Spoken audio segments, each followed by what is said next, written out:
All right, Coach Elliot. That is a hearty summer beard. First off, it is a warm here. Yeah. Is it that warm where you guys are? It's as hot and humid in Bowling Springs as it is here. So, yeah. You're in the mountains though a little bit, aren't you? Base of them, so not really. How far are you from Asheville? Hour, 45 minutes to an hour. Yeah, you're close to the mountains. Yeah, but we're There's not in mountains the like right there. Well, we get 2 days of snow a year, so we're not really in the mountains. Okay, so you're still low elevation. Right, yep. But you're close to Charlotte too, though. 45 minutes. So I would fly into Charlotte if I came there. Yep, That's where like recruits would come and stuff. Come pick you up. Yeah. Show you around. All right. Well, actually, that's something we're going to put in the works. This spring. Yep. Oh, fall. Excuse me. We're here. You're here recruiting. You got Cody. You got the junkyard dog. Coach Walter's out there choking guys out with some side headlocks. Yeah. Not his bread and butter. Toughness is his bread and butter. He claims this is his bread and butter. No. Toughness, junkyard dogness. Right. Is his. Bite you if you ask. Wanting to win more. Yeah, it comes down to that a lot with him. Okay. Okay. That's a guy you didn't coach him. No. You got a finished product from Ohio University, a 2-time All-American. Right. How do you turn over the stones and find Cody Walters's? How do you find these guys who are going to come and change Gardner Webb? That's the challenge. Being a private Baptist church, Baptist affiliated school, we just don't attract those guys off the street a lot of just those mean guys. And Coach Wentz, the guy before me, Dick Wentz was here for 25 years. He always was told, you guys got a good group of kids. They're just good people, and they are good kids. And so sometimes I think they're too nice. Our guys are just good guys, and when it comes down to it being mean, we're searching to find that next level of toughness and take our guys there, get them out of their comfort zone in our training and get them used to having their backs against their wall and fighting through that. Cody, I think, had that in high school. And so, so it's a work in progress. Maybe we'll find some guys. We've got a kid that he's known since he was 6, I think, coming in from Nordonia, Northeast Ohio. State champ. Brian, yeah. And that guy can win, too. And I think, that's Cody at a younger age right there, and just mean and tough and so to speak. And so, the guys we have on the team and the guys we've had, they've been great guys, and sometimes you just got to get a little more out of them is what I yell at them. And so you got to yell at me a little bit.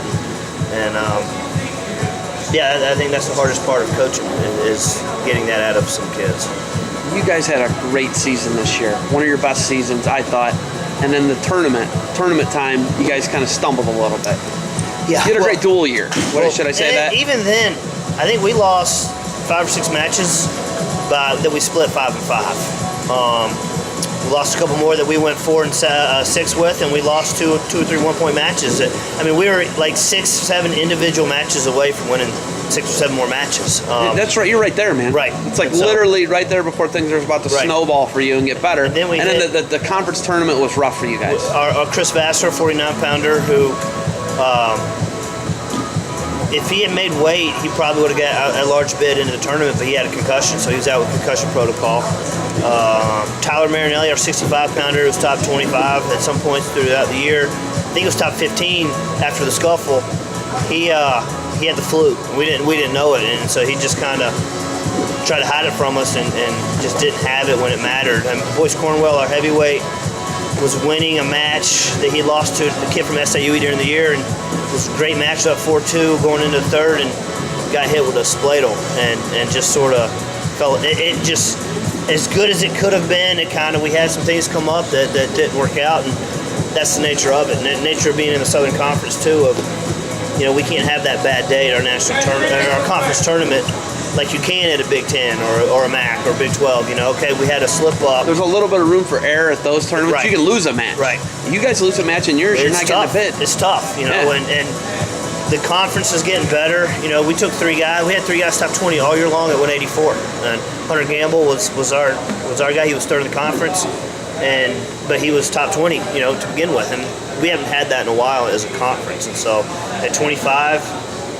Freddie Rodriguez and Nathan Frazier were wrestling each other in the blood round at the national tournament. How crazy is that? And so Rizzadori had, came out of quote unquote nowhere, had a big win over Krushmer, I think, first or second round, and just put himself in great position. And so those guys are getting it done. Right. How do you guys get the caveman primal get it done? I think that's just the challenge of continuing for me and my staff and me and our guys to get to know each other, figuring out each other a little more every time. And so I'm excited.